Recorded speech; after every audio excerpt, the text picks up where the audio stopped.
Recording in progress.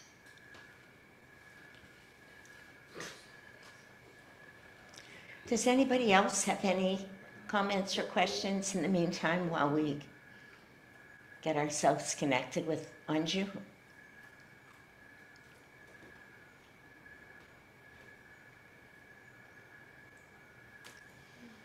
I'll say,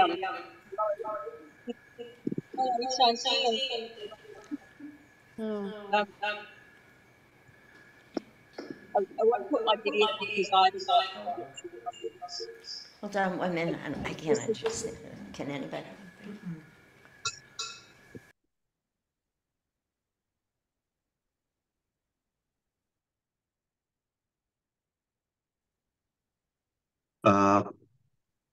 There's an echo and funny business happening. Perhaps, maybe if Kamali, if you want to make one of us co-host and leave and then come back or something.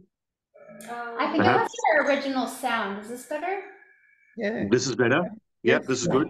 Yeah. Okay. I was trying to do music, or it was still left on music. So I think any one of you, Tracy, you can speak again, or Anju, whoever. We couldn't hear you before, but now I think we can. What about now? Oh, that sounds better. Right, Anju. I just wanted to thank everyone again. I was just so grateful to be part of the weekend, and I think amazing, and I just feeling Master's presence, Guru's even more closer than ever before. So I just wanted to I'm very grateful for such an amazing experience. You know, it is really incredible what happens when we come together. You know, there is something, I forget Master's comment that he loved a crowd and he loved, somebody tell me, a good soul, but he mostly loved a crowd of souls. And I think because we just lift each other up in such ways that it genuinely brings out the highest, the best spiritual qualities in each of us. It's effortless. It's just where the vibration is. So I love what you're saying, and I think we're all feeling that.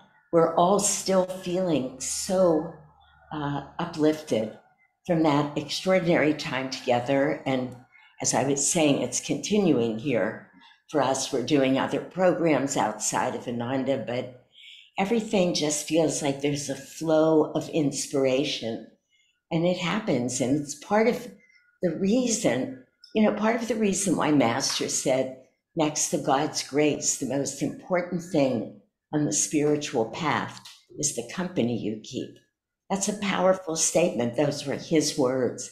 And I've been thinking so much about the effort that it will take on all of your parts to come together as often and as much as you can, like this, and certainly in person whenever you can, because it's beyond words what happens energetically. So we're all kind of feeling that beautiful spiritual high, and things are happening, miracles are happening, even amongst us.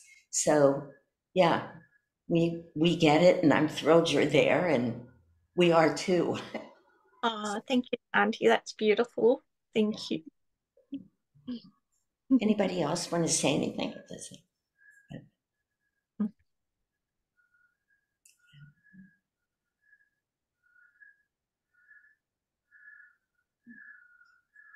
Tracy, were you trying to say something before? No, I was just trying to help out with this sound. Okay. Well, it worked. Look at this. There you go. Fantastic. I have had a question for a little while, because I just finished listening to the Yugas with Puru, or Joseph Selby anyway, an Audible book. And yeah, wow, it just sort of really, answered so many questions and created such an expanded view of reality and life, and why things are the way they are. A question that kept popping up was, we clearly live in a world of duality and Maya, and I'm wondering, as the ages get higher, would there always be duality? Is the duality connected with the earth and our bodies and earth, or is the duality connected with the ages?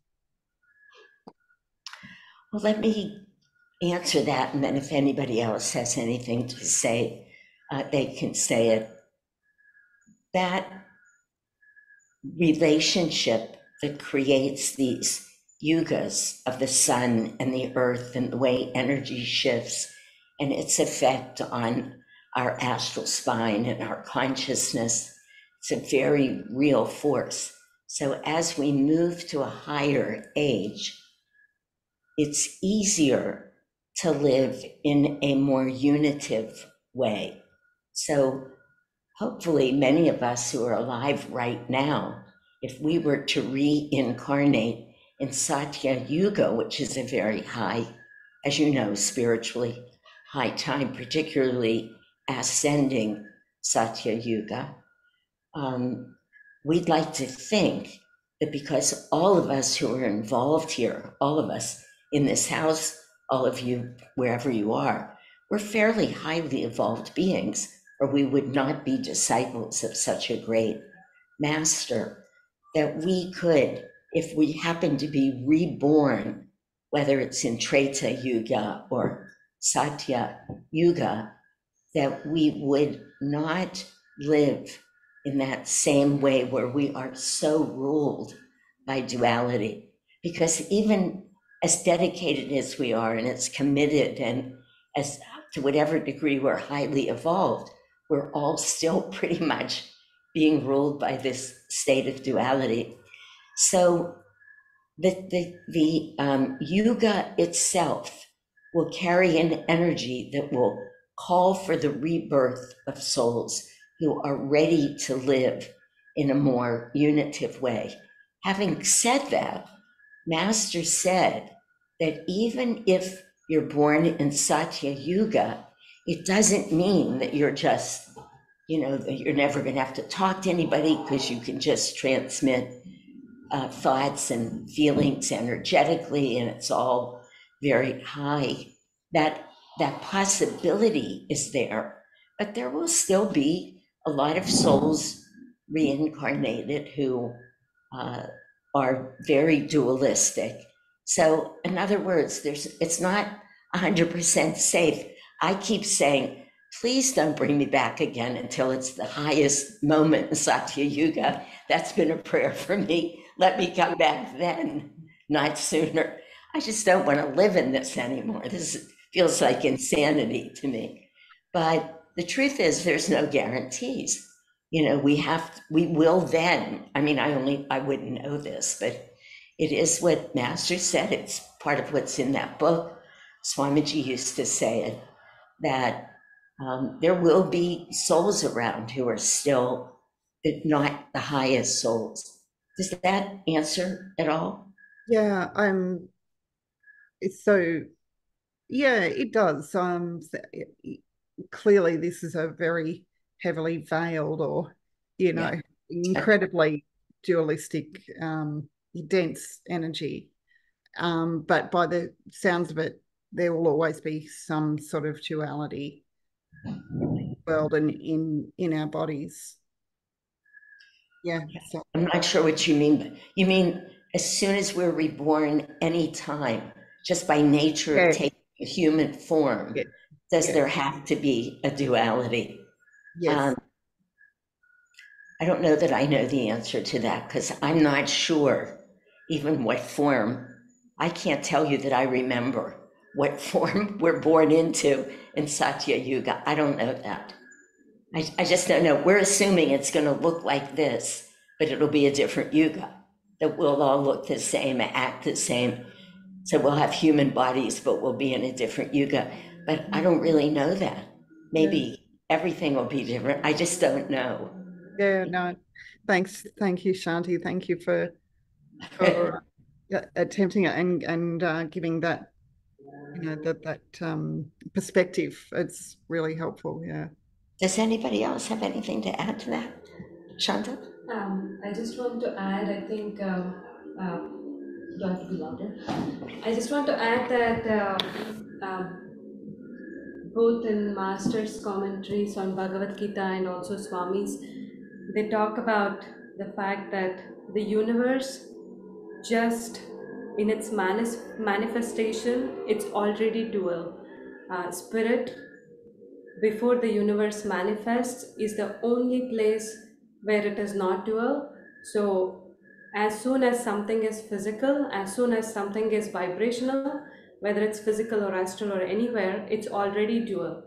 The only place where duality doesn't exist is in the spirit, and that's the spirit we can tap into within ourselves at the deepest core. So no matter which yuga it is, if we are in the physical form, it's already dual. Just universe for the universe to exist, it needs to be dual. Otherwise, it wouldn't exist. It would just become spirit. That's true, and that's a very important comment. From the instant we're not in our pure divine state, in that very instant. So, yeah, it's a very important comment. Vibration, by its very meaning, means duality. It's the principle of Dvaita. Yeah. Yeah. Of course, vibration is. Thank you. That answers it. It's just always just a. So just attain super consciousness and you'll be beyond all of this. Yeah, that's right. Oh. Shanti, I thought of a question. I just want to ask you about the Essenes, Jesus and the Essenes. I heard you say once that some of people from Ananda may have had past lives. They may have lived with the Essenes and they've come back now. I just want to ask you about that. What do you feel? I can't. Can anybody else answer that? Yeah, Asha answered this at our retreat. Anju, I don't know if you remember, she was sharing a bit about that. I don't know if we have the recordings on YouTube, if no one else remembers exactly the explanation, but we do have that recorded. If you want, we can find it for you. Oh, thank you. Yeah, I don't know. Do you remember that sweet moment when she shared the answer with you? I can't remember exactly what she told you, but yeah, it might be good to look back at that. Thank you. Yeah. I just remember that question being very interesting. I mean, I can't speak to, I wasn't at the retreat, so to what Asha's comments are, but I mean, what we know of the Essene community is that it's very reflective of all spiritual communities, like communities like Ananda, living a life of renunciation in the world, living communally in the spirit of God. So it would make sense that even if not literally we are reincarnated Essenes, but that the essence of what the Essene community was striving to do and the guru that came through the Essene community would be very similar to Ananda and to the guru that we follow coming through. Thank you. Can I go next? Ashwin, yeah. You've had such a long life. You've had such a long career in the world, and such a long and over 50 years of spiritual communal in a community and serving. Were there moments in your life where you felt, oh my God, how do I balance these two? And should I just drop all of this? Because I feel that, sometimes I get the thoughts, how am I going to do this? Like, especially in Australia. I mean, Nara and I, we were talking last time when we met, the magnetism was so powerful last year in April as well. I almost, for a few weeks, was thinking, how am I going to make my life? How am I going to move there? What do I do? What changes can I bring? how can I be part of, I wish I could be, 20 minutes, half an hour drive, so we could just have, just flow with the life as you guys are, because the stories, what we hear for the US, Palo Alto and the village and stuff, just phenomenal. How how have you handled that question? I'm sure this has been a question throughout your journey, Shanti, or has it been a question for you that how do I balance these two, and do I drop one of them or not?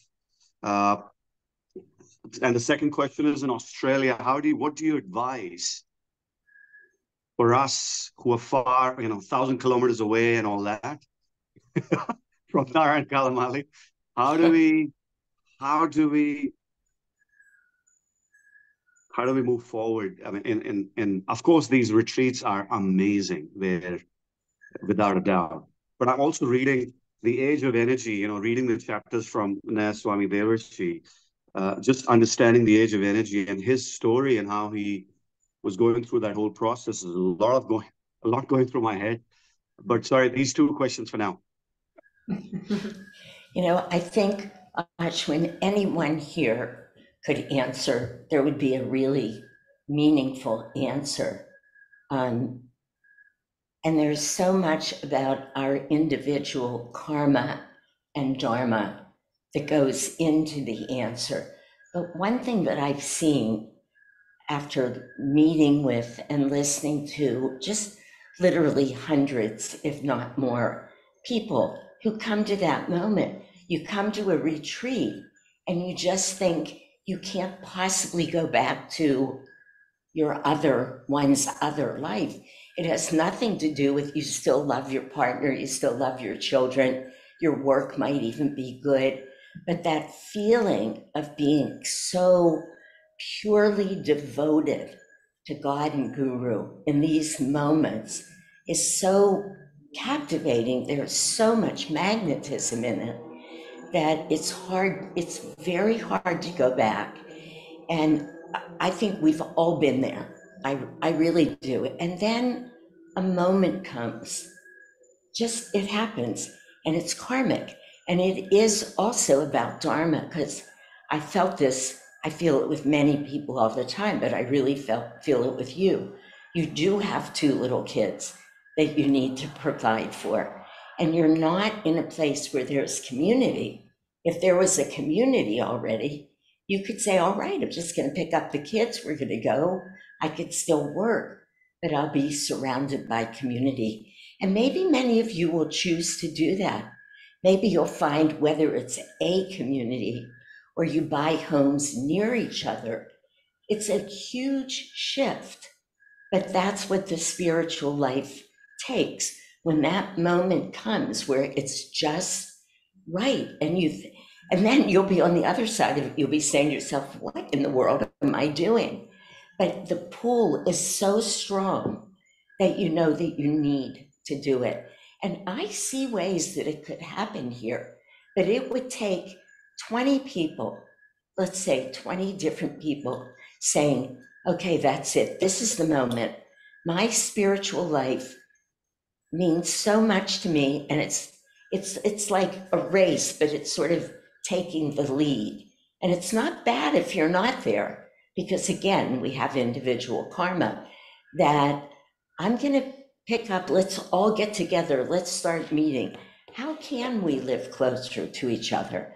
Because Australia is huge, but if you all chose to live a little closer to each other, particularly these days where a lot of work can be done virtually, there's a lot of ways.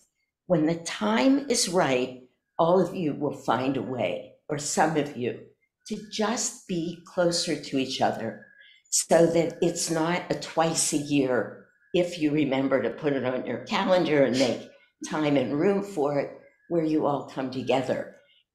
That shift happens where you just say, I remember when I was living on the East Coast of the US and I was moving back to the West Coast because I was spiritually so hungry. I was already a part of Ananda, but I had moved away and I was coming back, and I had this great vision of living down the coast, like the south of where I live now, in a great town called Big Sur. I just had this image. I was just going to go and live in Big Sur and have a quiet life. And I just decided to stop by the Ananda community in Palo Alto, just like that. And this young man looked at me who was living there and managing it at the time. Shanti, if you don't do this right now, you will be sorry for the rest of your life. And I totally other plans. There were big moving vans filled with my stuff. But in that moment, just came to me, he's right. Now is the moment. And of course, it was right. And it was 21 years ago when I moved into the community. So it'll happen just the way Masters found each of us already and put us on this path. But as long as we can listen for when it's our time and then make that effort, because it's never going to be simple. It's not like somebody else is going to come here and build this great physical community for you.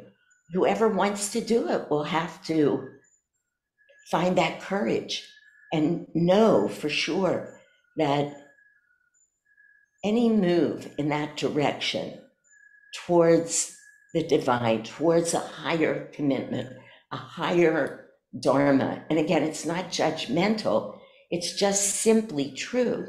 It's repeated, you heard me say it this weekend, over and over in the Gita.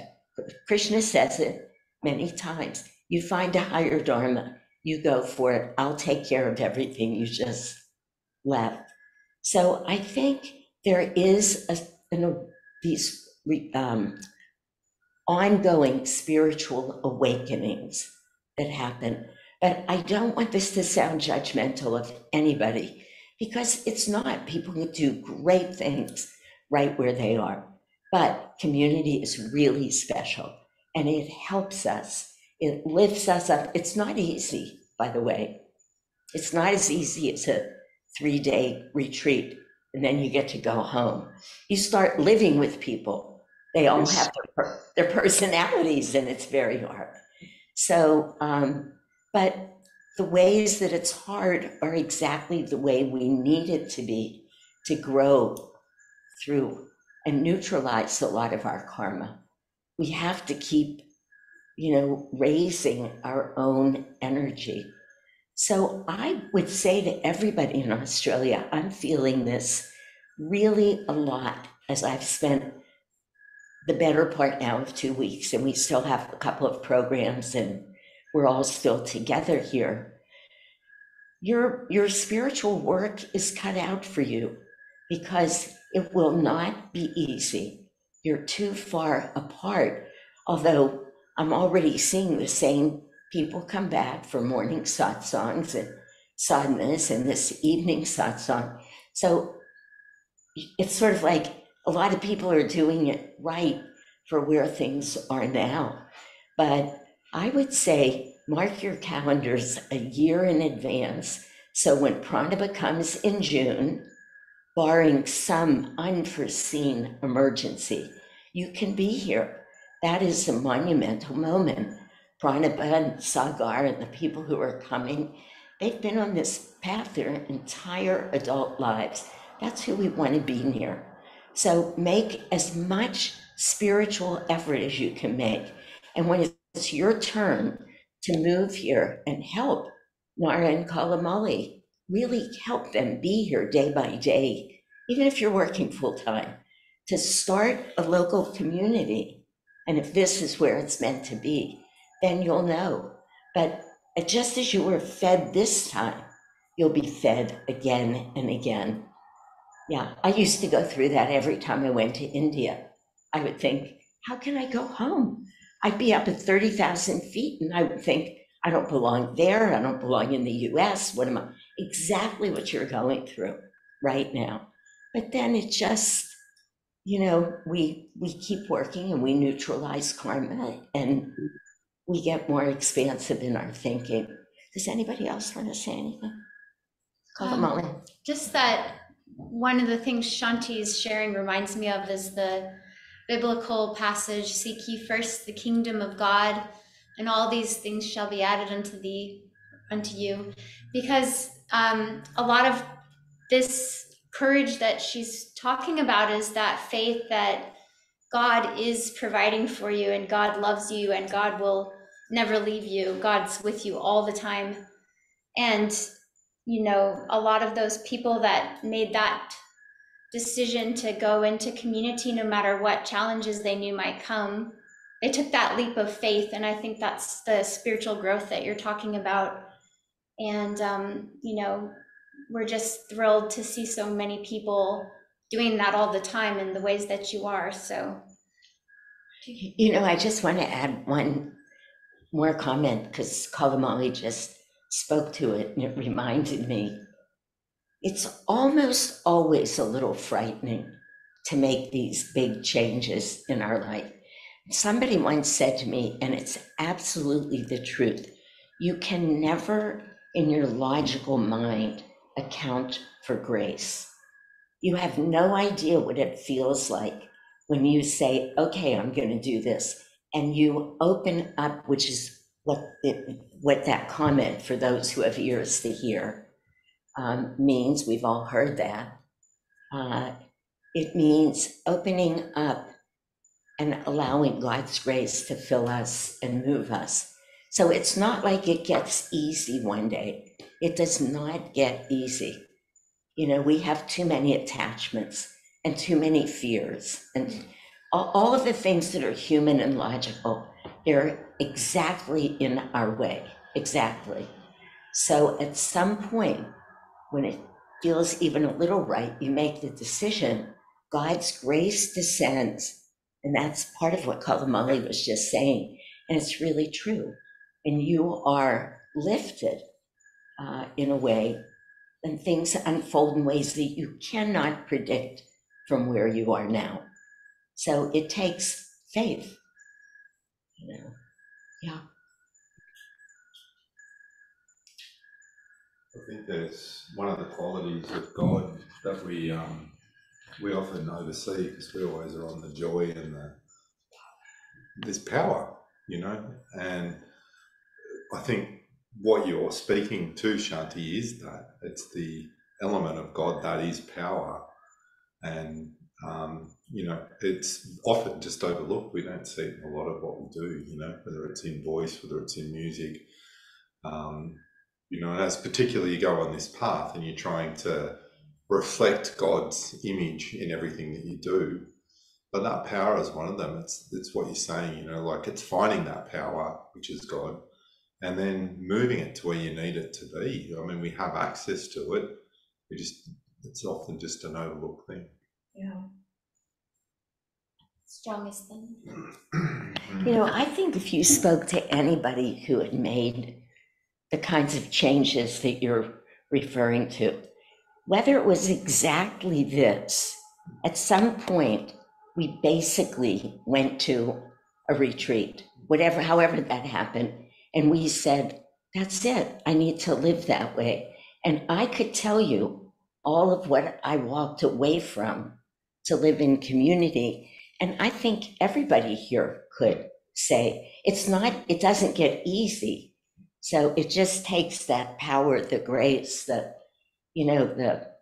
faith, willingness, all of those spiritual qualities. But it's not because one day it's easy.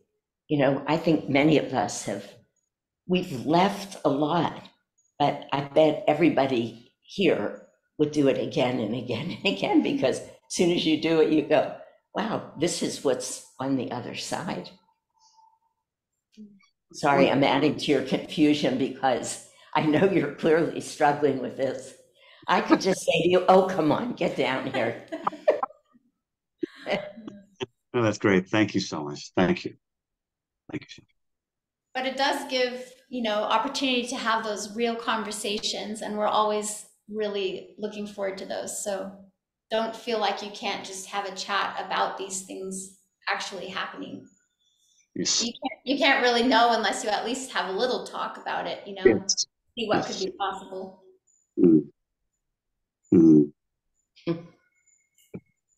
For anyone, we will make room and space for conversation. And I think there's not one person here that wouldn't be open to a chat at any time. Thank you.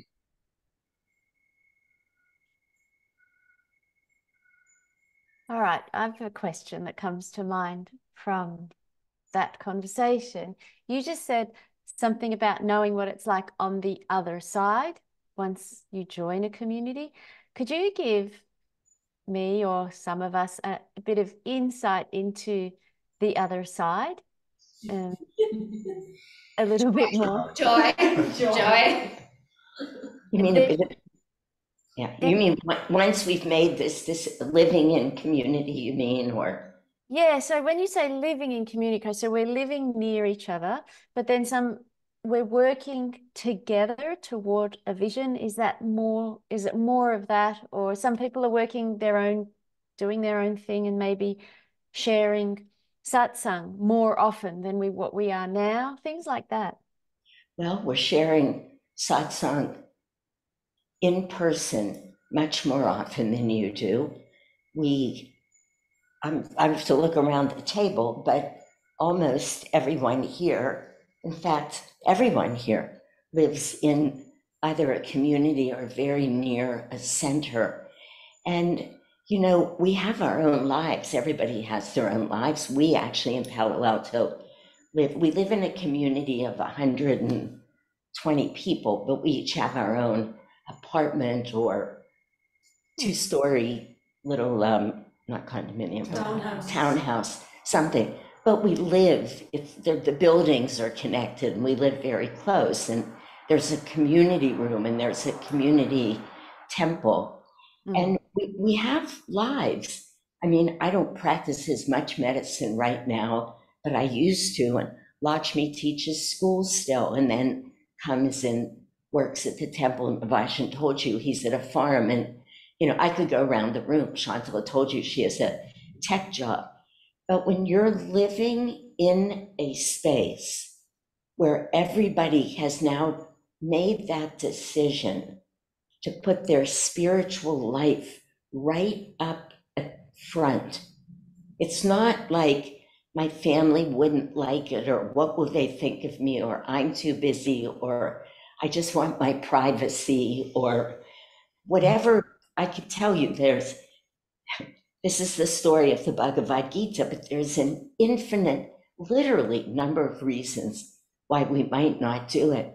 But just imagine that every time you walked out of your home, every time you want to, you could walk 5 minutes away and find a friend who could help you get back on track, could celebrate with you, could chant with you, just who wants to watch movies and have talks that are spiritually uplifting. And it's just as I was saying before, I wasn't joking, everybody comes with their personality. So we don't want to necessarily hang out with every single person, but every one of those people, I want to show, has that same goal. They genuinely know in this life that the most important thing, even though there's other jobs, even though people dress differently, even though they have different tastes in food, I mean, on and on, most of us now only listen to the same music and we all meditate in the morning, but I mean, because we've come to that place. But this path is really, really hard when you're alone. It is really hard. I don't think I could do it. I mean, to have that discipline, I don't think you can maintain the same level of joy and enthusiasm and just spiritual upliftment. There's too many things around us, including sometimes our own families, that we're like tethered in a way. You move into a spiritual community or close to other Guru Bhais, and a lot of that is your whole life changes. It's hard to say one thing. Everything changes because your consciousness changes. And that's what's driving everything. So who else wants to try and, I mean, that's. Maybe a different perspective being an Australian and sharing community for 2 weeks, you know, it's like just a ferry ride from Sydney to Manly. You grow. It's such an Ananda. like just a ferry ride, just a train ride. Oh, we went backwards. Oh, we're going forwards. But sharing with each person here who are all have that common goal, you grow. It's literally a growth period. And I want you to know that at one of the train stops, we missed this stop, it's a story, but anyway, we had a 35-minute wait, we had to get off the train. I was engrossed in a conversation with Urmila. Did she return? Yeah, oh, but you didn't meet her at the beginning, but anyway, she joined us from India. And I look out of the corner of my eye, and just down a little way on the track, here's 4 of them singing Swamiji's song, choreographing a dance on the train tracks and doing this dance, having so much fun. So growth looks like many different things, but I mean, how often do we do that? You know, after our children move beyond 6 years old, they might still get us dancing on the train tracks, but after that, you know, it's not growth like we're just sitting on the train having intense and deep and serious spiritual conversations. You know, what's entertaining changes. Everything changes. And this series just chatting and chiming in, but we She's answering back now. Yeah, Siri was just giving us an answer from across the room. when we were doing that, this is the thing that Davy often shares about, is the world needs this energy of Ananda and the spirit of this examples and community of people who are showing that you can be joyful and harmonious on this planet, by especially coming together. But by doing that dance and by having joy and singing music, there was a man that was actually watching us. He'd been bicycling and he was in the parking lot, and we didn't know he was there. We were so focused on this music and dance. And he said, "Oh, well, that was lovely." And well, you have to do the accent, but he said, "That was so beautiful. I really enjoyed that."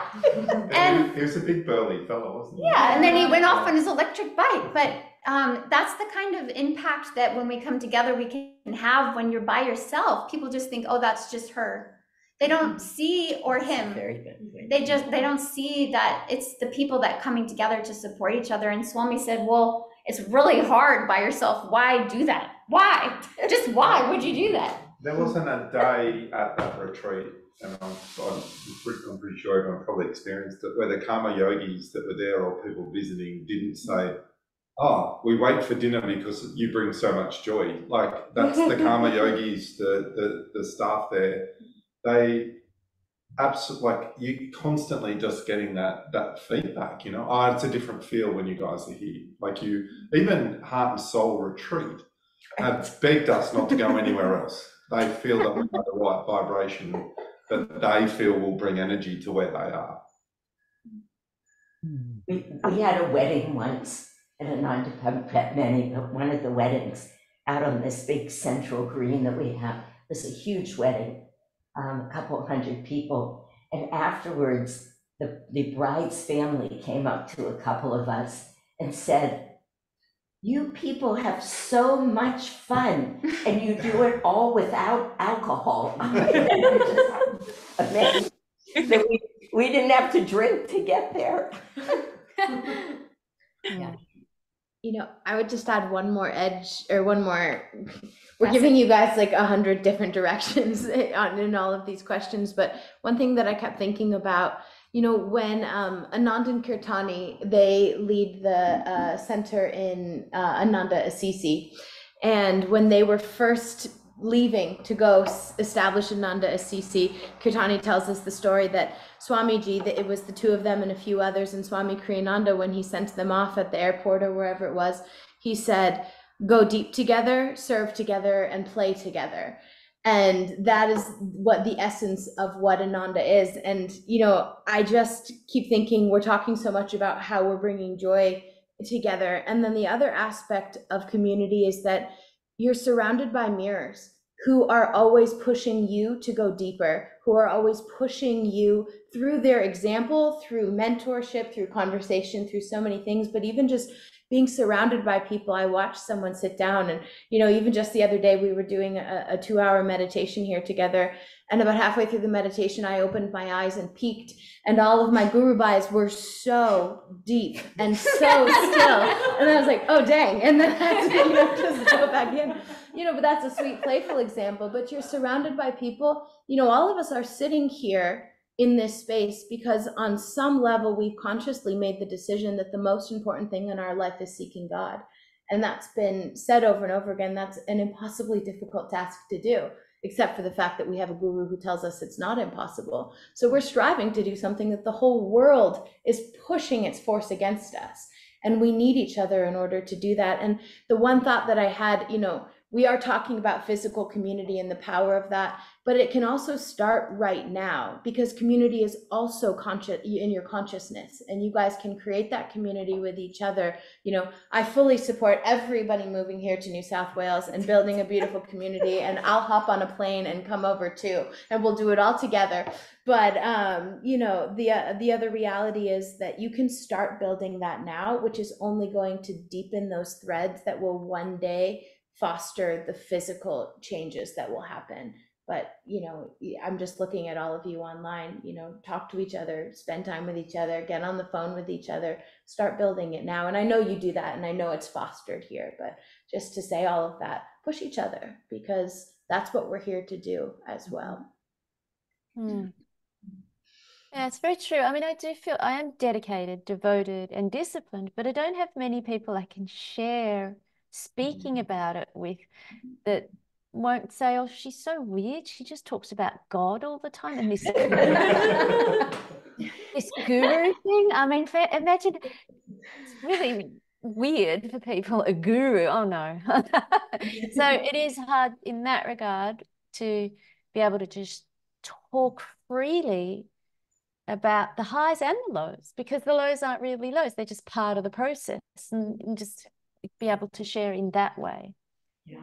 And remember, it's all about energy, and the goal is to raise all of our energy, every single particle of our being, up, inward and upward to the spiritual eye, to be free.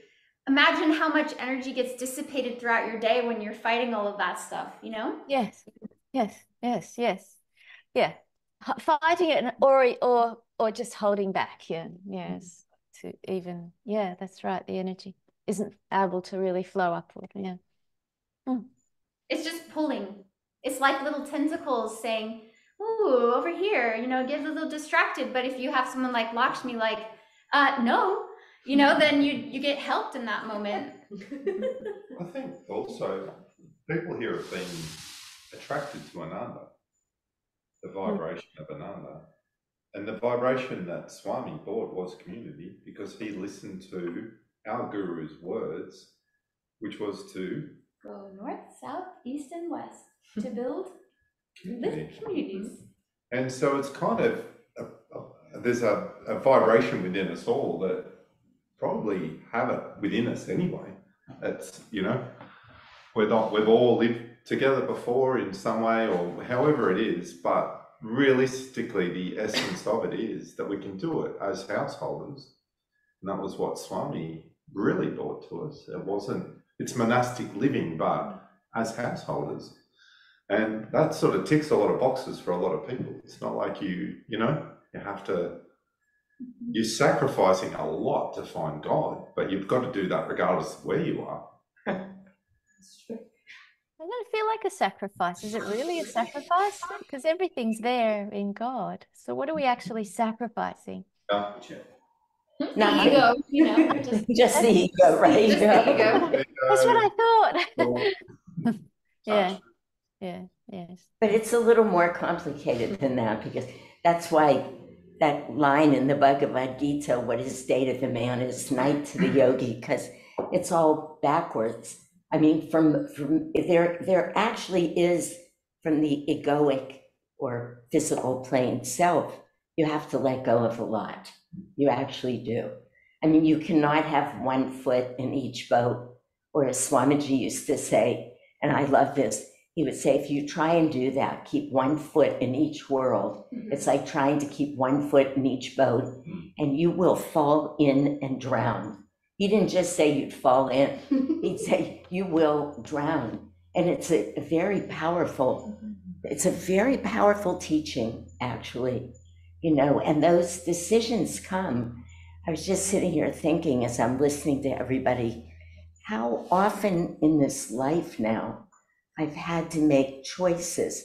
I've made them as gently as I can, as lovingly, compassionately as I can, but to let go of friendships, to have way less to do with my biologic family, brothers. I mean, a lot of people who have no idea what I'm doing, and they've been hurt by the path that I've chosen.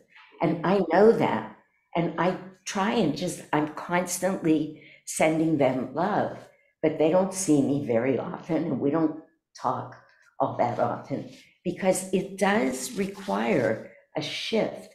Once your consciousness shifts a certain amount, it's very hard to go into restaurants with loud rock music or to sit around and chit chat for nights on end about nothing that matters to us with people. So your whole world starts shifting, and that's why when I say courage, or we talk about it's hard work, it is hard. There's a feeling in the heart, like I know my brothers wonder why I'm not with them more, and I can't explain it to them. They wouldn't understand.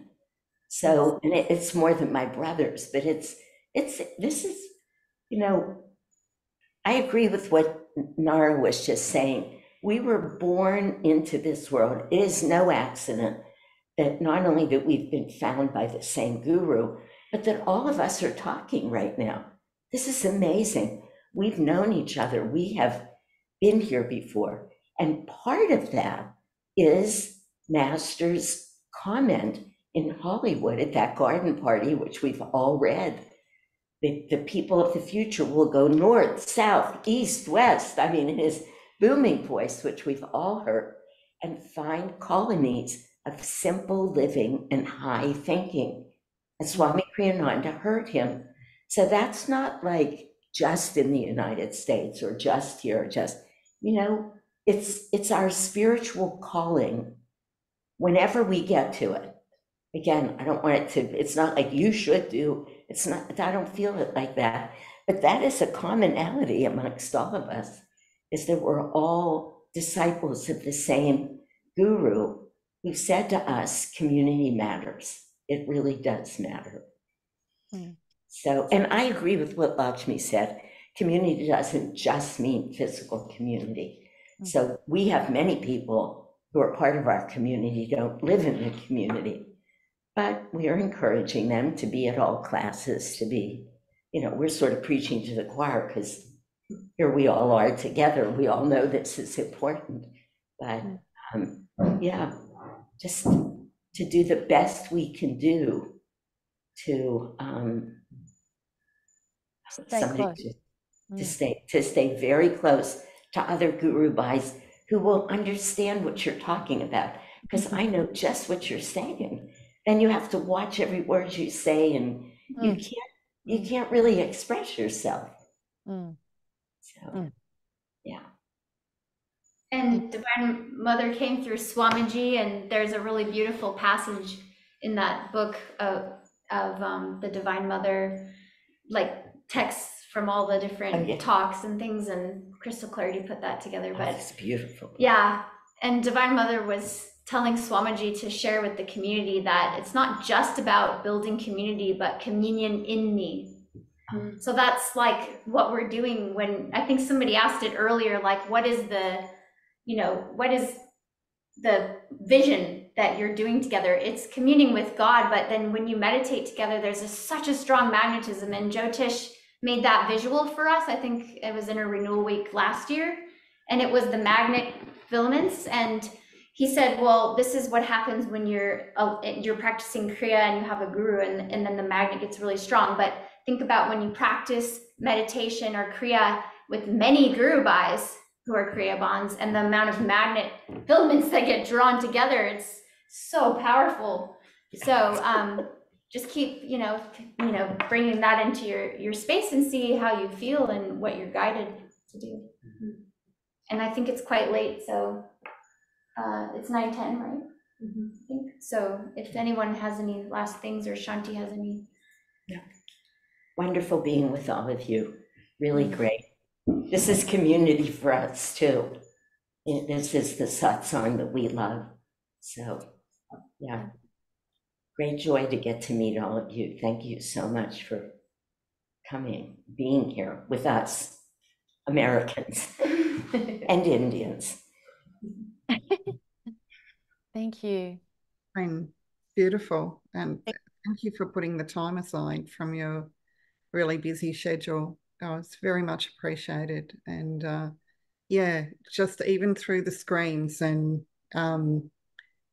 just feeling the energy there, and it is truly beautiful. I can feel it. And I appreciate you turning up. Thank you. I wish we could say to all of you, come on over for dinner tomorrow night. Raul, we can. Yeah. Yeah. You are a beautiful, beautiful group of souls. I've really been touched here. I think we all have been touched here. So, you have great leaders, these two, with such willingness to serve. It's remarkable what they're doing. The effort, energy, willingness, all with such love and generosity of spirit. So hopefully you can take advantage of it. And we all plan on coming back anyway. So next time we come, we want to see all of you. John, plan your next trip to India carefully. All right. Shall we end with some ohms? Yeah. Like the neighbors.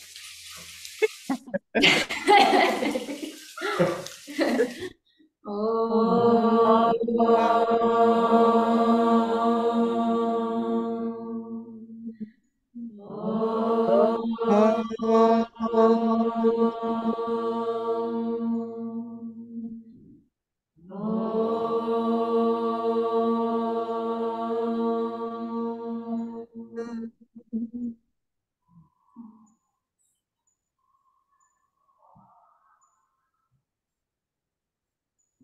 Thank you all. We'll see you. Everyone Friday morning. Yeah, Friday morning. We'll do another group meditation with this amazing group of souls.